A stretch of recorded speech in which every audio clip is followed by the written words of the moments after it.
Você sabia que gases, intestino preso, constipação intestinal, fezes abundantes, líquidas, podem ser a causa de inúmeras doenças, como doenças autoimunes, obesidade, depressão e muitas outras doenças.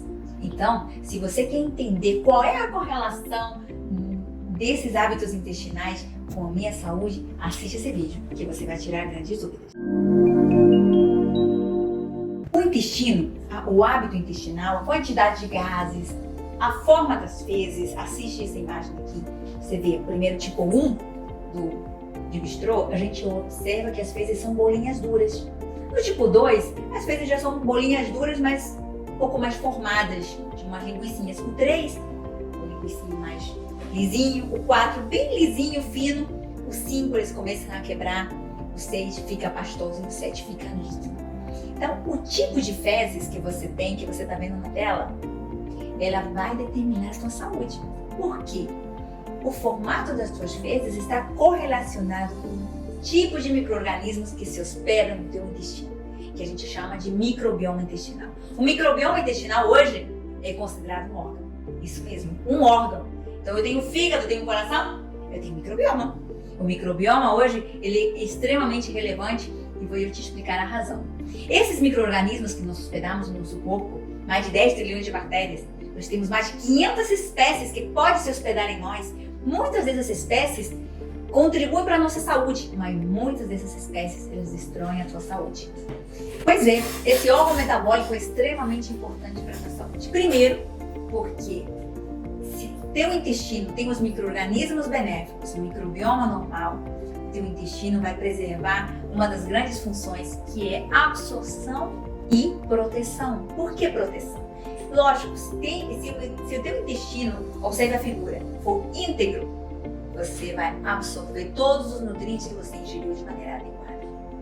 E ao mesmo tempo, se você estiver ingerindo alumínio da panela, mercúrio da intoxicação por metais tóxicos do salmão e algum outro poluente, no teu intestino íntegro, não vai permitir que ele ingresse no teu corpo, ele vai ser eliminado pelas fezes. Então, a tua primeira grande função desse órgão metabólico, dessas bactérias benéficas se hospedarem em você, é você ter um intestino íntegro para absorção e para proteção.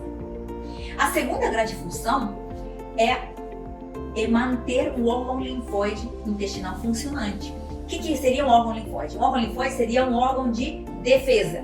Isso mesmo, embaixo do epitélio intestinal, como você vê na foto, você tem milhões e milhões de células de defesa. Essas células de defesa não estão aí por acaso. Então você tem 8 metros de intestino, imagina o número de células que você tem lá dentro. Essas células, elas estão aprendendo a te proteger, aprendendo a reconhecer o próprio de não próprio, eles estão aprendendo a saber o que é bactéria, o que é vírus que eu tenho que matar e qual é o que eu tenho que preservar, quais são as minhas células que eu tenho que guardar. Então essas células do tecido linfóide que estão em todo o aparelho intestinal, elas dependem dessa integridade do microbioma, dessas bactérias intestinais, integridade do meu epitélio intestinal, para elas aprenderem a função correta. A deficiência nesse sentido te leva a doenças autoimunes, fragilidade, fragiliza, você fica gripado toda hora, infecção urinária de repetição. Então, ele te predispõe a várias infecções por uma queda de imunidade. Então, entenda, o seu intestino é um órgão linfóide e ele depende das bactérias que se hospedam em você. A terceira grande função é a produção de vitaminas. Tem 2 vitaminas indispensáveis que eu vou postar um vídeo de cada uma delas no futuro para você saber a importância de cada uma delas. E essas 2 vitaminas, chamadas de vitamina B12 e a vitamina K2, elas dependem das bactérias intestinais para nós termos elas em quantidades adequadas no nosso corpo. Então, além de tudo isso, esses micro-organismos, eles vão contribuir de maneira benéfica, produzindo algumas vitaminas para você. Aí é uma função que eu adoro falar, que eu sempre falo em todas as palestras, em todos os encontros, o intestino como o teu segundo cérebro. Por que, Odete? Nós hoje sabemos que a conexão bactérias, microbiomas intestinais, intestino e cérebro é uma conexão muito íntima. E se eu quero corrigir ou uma depressão ou uma ansiedade, eu preciso tratar desse microbioma. Ao mesmo tempo, Dales, eu sou vivo com diarreia, sou vivo com o intestino preso. Se eu não aprender a controlar os meus pensamentos, aprender a administrar meu estresse, também não vou conseguir sair desse problema. Então, essa conexão intestino-cérebro é dupla mão. Então, você pensa aquilo que o teu intestino permite que você pense junto com outros, claro, não é exclusivo no nosso corpo, mas a gente sabe do papel fundamental do intestino sobre os teus pensamentos. Então, toda pessoa que tem depressão ou alteração de humor, certamente ele tem um intestino alterado há muitos e muitos anos. Então, por quê?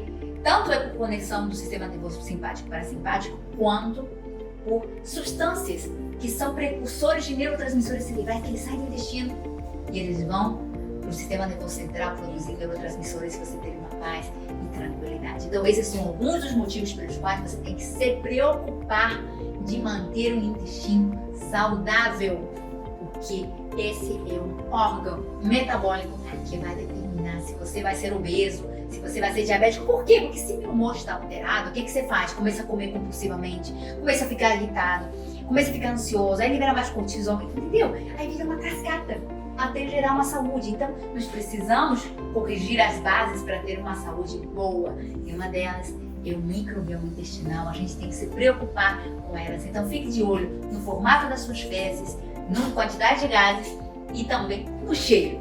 E estava esquecendo desse detalhe, o cheiro das fezes. Por exemplo, quando o cheiro é muito forte, você tem bactérias com certeza erradas que estão fermentando demais o alimento. Então, nós precisamos melhorar o cheiro do cocô. Se o cocô não tá legal, olha, não solto fácil, presta atenção, olha o que tá deixando lá atrás. O cheiro tem que ser agradável, tem que ser bom. E eu vou te dar nos próximos vídeos dicas de como você pode transformar o seu intestino em um intestino saudável, mudar esse microbioma intestinal e recuperar a integridade intestinal. Assiste os próximos vídeos que essas dicas vão chegando.